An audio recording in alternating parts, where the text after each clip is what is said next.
Imagine hiding a secret so dark that one film could pull back the curtain on your entire life, turning everything you've built, every page you've written, into a spotlight on your past.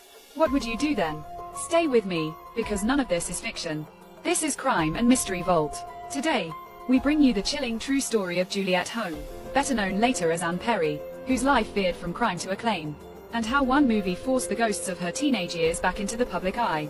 Juliet Hulme was just 15 years old in 1954 in New Zealand, when an intense friendship with another girl, Pauline Parker, took a deadly turn. The two friends, terrified of being separated, decided to commit a murder. They bludgeoned Pauline's mother to death with a brick wrapped in a stocking. The crime shocked the nation. After being convicted, both teen girls were detained, during Her Majesty's pleasure, a sentence reserved for minors, rather than receiving the death penalty. They spent approximately 5 years in prison, separated, before being released.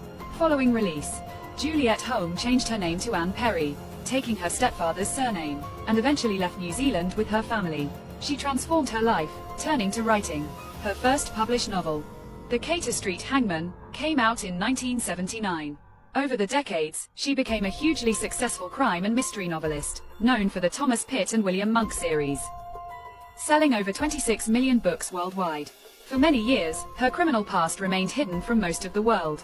But in 1994, everything changed when the film Heavenly Creatures, directed by Peter Jackson, was released. The film tells the story of the murder, focusing on the profound friendship between the girls rather than just the crime itself. When Heavenly Creatures came out, journalists delved into the backstory. They discovered that the Juliet Hulme in the film was the same woman who had become Anne Perry.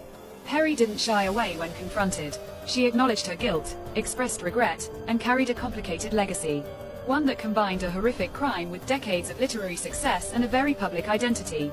Perry later reflected on what the film's release meant to her, especially how people were interpreting her life without her voice. She said, "Everything I had worked to achieve as a decent member of society was threatened.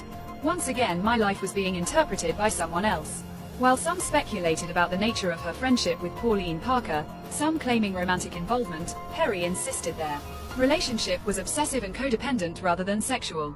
After prison, she joined the Church of Jesus Christ of Latter-day Saints, remained active in faith, and always seemed to want to be remembered not only for the crime she committed as a teenager, but for the decades of her life afterwards, writing mysteries, shaping stories, and quietly acknowledging what she'd done. Her verdict on herself? Simple. I was guilty. I did my time. If you want more stories like this, tales of hidden pasts, moral questions, and unexpected legacies, then you're in the right place. Make sure to hit subscribe to Crime and Mystery Vault so you won't miss any of our episodes. Thanks for watching, and I'll see you in the next one.